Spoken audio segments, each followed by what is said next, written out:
Hello students, आज का जो हमारा टॉपिक है वो क्या है बेटा? हाउ अर्थक्वेक फॉर्म, कैसे बनता है, क्या तरीका होता है और किन चीजों से ये जो है जो अर्थ जो है शेक करती है। आपके सामने एक वर्ड लिखा हुआ है अर्थक्वेक। अर्थक्वेक का सीधा मतलब है अर्थ प्लस क्वेक। अर्थ मतलब आपकी अर्थ जो है पृथ्वी, क्वेक मतलब शेक, हिलना, the shaking of the earth, earth का हिलना, that is called earthquake. Hindi में ये वर्ड है वो भी बिल्कुल सेम है, भूकंप। भूकंप, कंप का मतलब होता है कंपन, हिलना। भूकंप मतलब धरती, धरती में जो कंपन आएगा, the shake which comes on the surface of the earth, that is called earthquake. ठीक है ना? ऐसा कोई भी चीज जो अर्थ की सरफेस को क्या करती है, थोड़े समय के लिए हिला देती है, दैट इज कॉल्ड अर्थक्वेक। कैसे बनता है, क्या होता है, उसके बारे में हम एक एक करके डिस्कस करते चलेंगे। स्टार्ट कर बेटा। Yes sir. देखिए सभी ध्यान दें।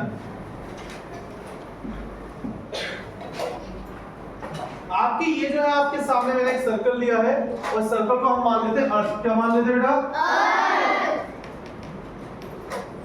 अर्थ।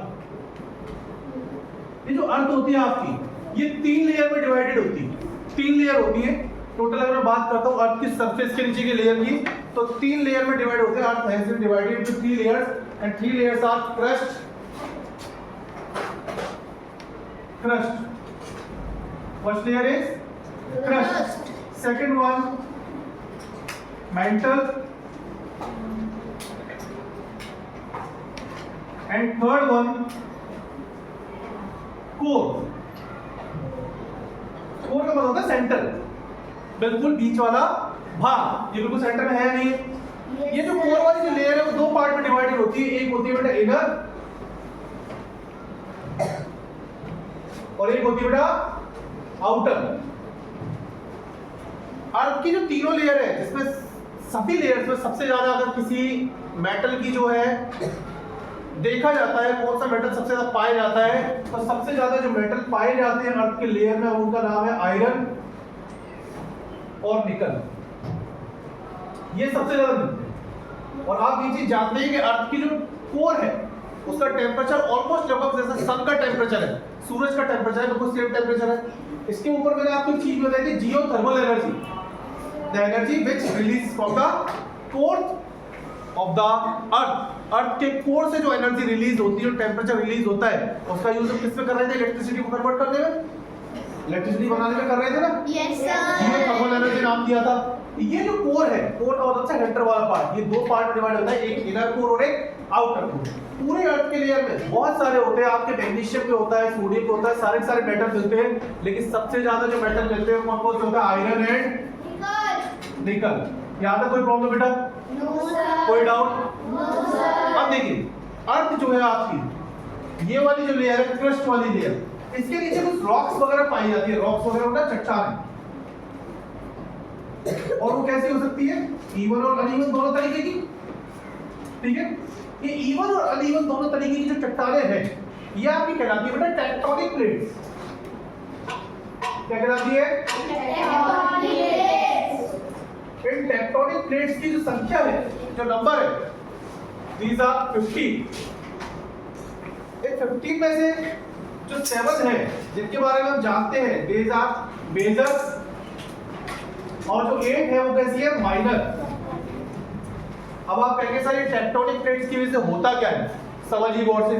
ये जो टेक्टोनिक प्लेट्स है, इसका सीधा मतलब ये है कि अर्थ की सरफेस की जो रॉक है वो क्या करती है? हमेशा मूव करती रहती है। और उनके मूव करने की वजह से क्या होगा कि जब वो जिस टाइम पर अलग हो जाती है, ज्यादा मूव करने की वजह से, तो एक नए नए कॉन्टिनेंट्स वगैरह क्या हो जाते हैं? फॉर्म हो जाते हैं। जैसे आप देखिए इधर सामने आपके वर्ल्ड मैप लगा हुआ है, देखें सभी सामने क्या लगा हुआ है? World map. देख रहे हैं सभी को? Yes sir. अब इस वाले वर्ल्ड मैप में आप एक चीज देखिए, ये पूरे वर्ल्ड मैप में आपकी जो है 7 टेक्टोनिक प्लेट्स है जिनके ऊपर हमारी पूरी अर्थ टिकी हुई है। यानी मैं बात कर रहा हूँ लैंड सरफेस की, और चीजों की बात नहीं कर रहा हूँ। जहां पर लैंड है, जमीन है, वो 7 टेक्टोनिक प्लेट्स के ऊपर ही है। अब वो 7 टेक्टोनिक प्लेट्स कौन सी है? देखिए इधर पहले है आपकी इंडो ऑस्ट्रेलियन। इंडो ऑस्ट्रेलियन जो प्लेट है उसमें इंडिया कि सब कॉन्टिनेंट जितने भी है और ये ऑस्ट्रेलिया वाला पूरा पार्ट आता है। दिख रहा है आपको? देखिए ये दिखाया भी है। अब बात करते हैं दूसरे टेक्टोनिक प्लेट्स की, पैसिफिक वाली। पैसिफिक प्लेट, पैसिफिक प्लेट जो है वो कहां पर है बेटा? ये जो न्यूजीलैंड और पापुआ न्यू गिनी वाला पार्ट है पूरा, ये पैसिफिक ओशन के जो प्लेट है जो बना हुआ है, ये पैसिफिक प्लेट में आती है। बात करते हैं थर्ड वाली प्लेट है north American plate. North American plate कौन सी है? जिससे ये वाला कॉन्टिनेंट बना है। समझ में आया सभी को? Yes, sir. उसके बाद साउथ अमेरिकन, साउथ अमेरिका से ये वाला कॉन्टिनेंट। कितनी हो गई आपकी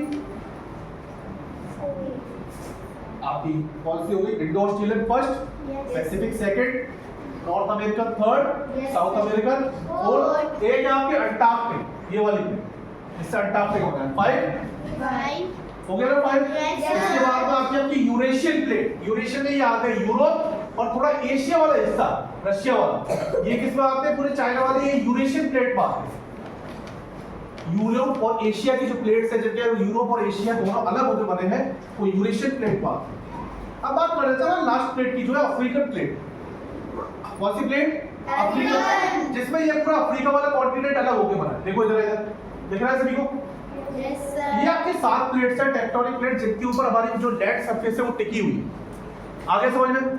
Yes. कोई प्रॉब्लम यहाँ तक किसी को? No, sir. कोई दिक्कत? No, sir. अब क्या होगा देखिए। अब बात कर लेते हैं हमारी इस चीज की। देखिए गौर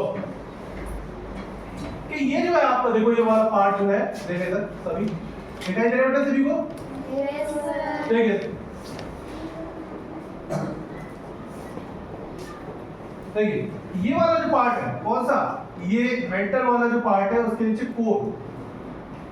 अगर हम बात करते हैं तो इनमें क्या पाई जाती है? Tectonic plates. मैंने बताया अर्थ की सरफेस के नीचे क्या है? बड़ी बड़ी चट्टानें हैं जो एक दूसरे को क्या करती थी? स्लाइड करती थी।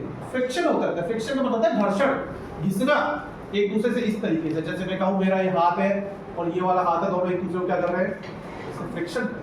अब ये जैसे हाथ घिसेंगे या आप इस तरीके से हाथ को घिसेंगे तो एक एनर्जी रिलीज होगी या नहीं होगी? Yes, sir. एनर्जी रिलीज होगी या नहीं होगी? Yes, sir. होगी ना डेफिनेटली। Yes, sir. देखिए ना क्या होता है इस वाले पार्ट को देखिए। ये जो पार्ट है कोर वाला पार्ट, जब आपका कोर वाले पार्ट में, गौर से समझिएगा इसको। देखिए एक बार इसको इरेज कर देते हैं और दोबारा समझिए। देखिए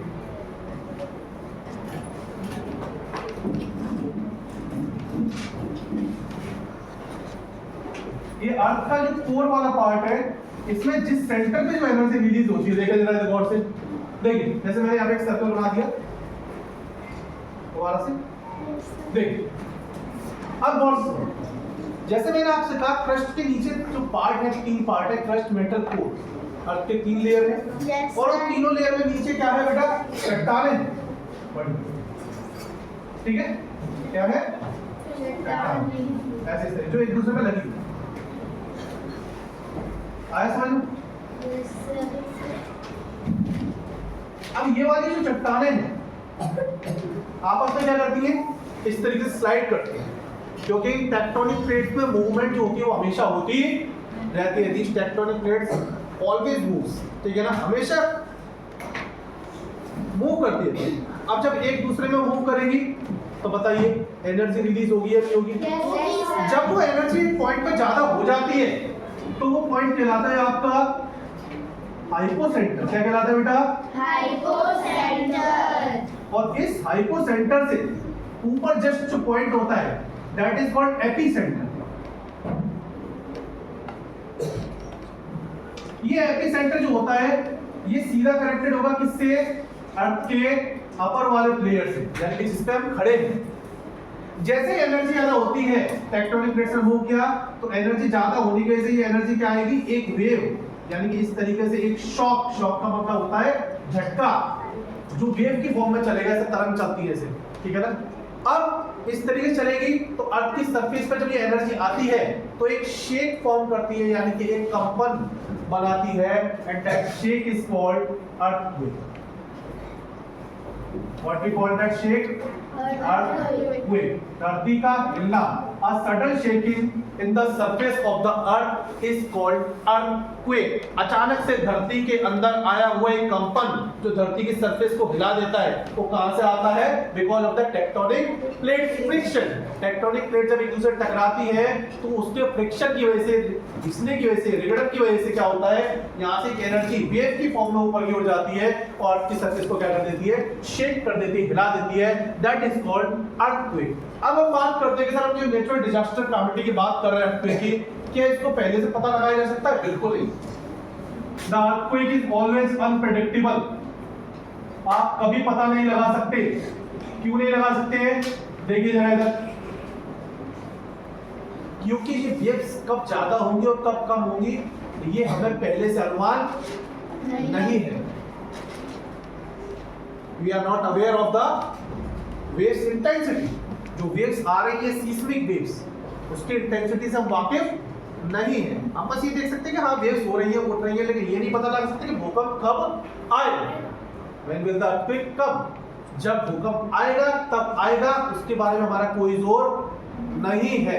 अब आप एक चीज समझ लीजिए जरा, जो चीज समझने की बेटा, देखिए ये जो अर्थक्वेक है अनप्रेडिक्टेबल होता है, ठीक है ना।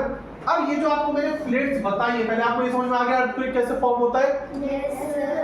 टेक्टोनिक प्लेट्स के फ्रिक्शन की वजह से। किसकी वजह से?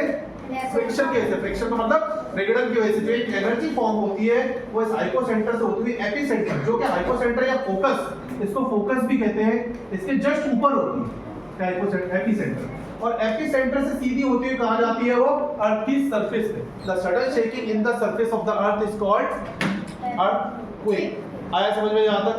अब देखिए टेक्टोनिक प्लेट्स से आपकी कुछ चीजें बनी है। टेक्टोनिक प्लेट्स का कुछ डिवीजन है, सभी ध्यान देंगे। देखिए इधर देखिए, मैंने आपको बताया कि अर्थक्वेक किस तरीके से आता है। अब बात कर लेते हैं टेक्टोनिक प्लेट्स की। टेक्टोनिक प्लेट्स आपको अभी मैंने बताया था how many tectonic plates are major. There are 15 tectonic plates in which how many are major. Major कितनी थी? 7। और माइनर कितनी थी बेटा? 8। अब आप एक चीज समझना, ये टेक्टोनिक प्लेट्स के मूवमेंट की वजह से क्या क्या बने। इसमें आपको मैं 3 प्लेट मूवमेंट बताऊंगा। पहला होगा आपका, देखिए गौर समझ जाइएगा, divergent plate movement. Divergent plate movement पहला कौन सा बेटा? Second one is convergent plate movement. Which one is second? Convergent plate movement. And third one is transform plate movement. Which one is third? Transform plate movement. यहाँ तक clear बेटा? Yes, sir. अब देखिए जरा होता क्या है, जब आप आगे चल के 9-10 में पहुंचेंगे ना तो बात आएगी डाइवर्स और कन्वर्स की लेंस के बारे में। Convex lens and concave lens. Diverse का मतलब होता है जब चीज एक दूसरे से अलग होती है, दैट इज कॉल्ड डाइवर्स। देखिए मैंने कहा आपसे ये टेक्टोनिक प्लेट्स मैंने बनाई और इनमें फ्रिक्शन ज्यादा हुआ तो ये एक दूसरे से क्या हो गई? अलग हो गई। क्या हो गई? अलग। अब इनके बीच में जो गैप बनेगा, दिख रहा है ये गैप दोनों प्लेट के बीच में? इन गैप्स में क्या बने हैं? इन गैप्स में जब पानी भर जाता है तो फॉर्मेशन हुआ है रिवर्स का, ओशन, समुद्रों का, ठीक है ना। क्या रिवर हटा दीजिए, इसको रिवर को इरेज करते हैं। ओशन फॉर्म हुए हैं और जिस जगह पानी नहीं भरा वहां पे आप एक चीज बन जाती है, that is called trench. Trench का मतलब क्या होता है? खाई। खाई देखिए, पहाड़ों पर जाओगे तो नीचे की ओर बिल्कुल गड्ढा सा दिखाई देता है, वो खाई है। वो किस वजह से बना है? इसी मूवमेंट की वजह से बना है। जब आपका डाइवर्स मूवमेंट होता है, डाइवर्स प्लेट मूवमेंट का मतलब है प्लेट ऐसे फ्रिक्शन करके अलग हो जाती है, अलग हो जाएगी तो उनके बीच में गैप हो जाएगा और गैप की वजह से क्या होगा, जब पानी भरता है तो ओशन बने और पानी नहीं भरा तो क्या बनेगा? ट्रेंच। यहां तक समझ में आया? Yes, sir. कन्वर्ज का मतलब होता है बेटा पास में लाना, आपस में आना। जब दोनों प्लेट्स आपस में पास में आ जाती है तो पास में आने की वजह से दोनों प्लेट्स के फ्रिक्शन की वजह से एक प्लेट ऊपर और एक प्लेट क्या हो जाती है, नीचे हो जाती है। कि ये प्लेट्स इस तरीके से ऐसे जैसे मान लीजिए कुछ पास में है तो ऐसे करके चलेगी, ठीक है ना। अब ये चीज जैसे ऊपर जाएगी ना तो ऊपर क्या जा रही है, सरफेस जा रही है, और इन्हीं ऊपर सरफेस की जाने की वजह से क्या बने हैं, माउंटेन। आपके माउंटेन इससे फॉर्म हुए, कन्वर्जेंट प्लेट मूवमेंट। यानी कि आपके जब प्लेट्स खुली, देखो इधर इसमें जब प्लेट्स खुली है तो जहां जहां खुली है वहां पर देखो पानी भरा है या नहीं भरा है, ओशन फॉर्म हुआ है या नहीं हुआ है। Yes, sir. लेकिन जिस जगह पे प्लेट ने कन्वर्जेंट मूवमेंट किया है, एक दूसरे से टकराई है, टकराने की वजह से जो पार्ट ऊपर की ओर गया उससे क्या बना है बेटा, माउंटेन। क्या बना है, पहाड़। इसलिए तो पहाड़ आपको सरफेस से थोड़ा ऊपर दिखाई देते हैं, दिखाई देते हैं, दिखाई देते हैं। Yes, sir. अब बात कर लेते हैं ट्रांसफॉर्म प्लेट मूवमेंट की। ये ट्रांसफॉर्म प्लेट मूवमेंट क्या होता है कि जब चीजें दोनों प्लेट्स आपस में साथ साथ फ्रिक्शन करती रहती हैं, क्या करती है, फ्रिक्शन करती रहती है, तो थोड़े समय के बाद क्या होता है, ये वाली प्लेट जो होती है ना वो इस वाली प्लेट के साथ ही रहती है, लेकिन एक छोटा सा गैप बन जाता है, ये वाला। अब इस गैप की वजह से क्या होता है, एनर्जी रिलीज होती है, क्योंकि ज्यादातर प्लेट ऐसे मूवमेंट कर रही है, और इन्हीं गैप्स की वजह से आपके अर्थक्वेक का इस प्लेट के मूवमेंट की वजह से अर्थक्वेक, इसकी वजह से जो फॉर्म हुए वो क्या हुए, अर्थक्वेक फॉर्म हुए। अब बात आती है आपकी मेन, ये समझ में आ गया बेटा, तीनों plate movement. Yes. Tectonic plate जब मूव करती है, जब ऐसे मूव करेंगे हटेगी तो उनके बीच में ओशन बना, देखो ये प्लेट हटी है एक दूसरे से, ओशन बना। जब एक दूसरे को मूव करेंगी तो क्या बनेंगे, माउंटेन, ठीक है। और जब एक दूसरे के पास में इस तरीके से मूव करके ऐसे घूम जाती है आसपास, तो क्या होता है, एनर्जी रिलीज होती है, वो क्या फॉर्म करता है, अर्थक्वेक। तीन मूवमेंट है ये आपके प्लेट्स के। अब बात करते हैं सबसे बड़ी, जो बात सबसे बड़ी है वो ये है कि एक्चुअली में अर्थक्वेक आते ही क्यों है। देखिए अर्थ जो है, टेक्टोनिक प्लेट जितनी भी है वो हमेशा मूव करती रहती है। देखिए इधर हिमांशु, आ जाओ बेटा, आप आओ कृतिका। दोनों इस तरीके से पहले धीरे से ताली बजाओ, इस तरीके से। लग रहा है हाथ में, नहीं लग रहा है ना, कम कम लग रहा है ना, ऐसे करके करेंगे तो मूवमेंट कम हो रहा है ना, कम लग रही है, एनर्जी फील हो रही है। लेकिन अब हमने धीरे धीरे किया तो एनर्जी कम है, लेकिन जब फ्रिक्शन ज्यादा होगा प्लेट्स के बीच में तो एनर्जी ज्यादा होगी, और देखो क्या आ रही है, हीट रिलीज आ रही है ना। हीट का मतलब क्या है, एनर्जी।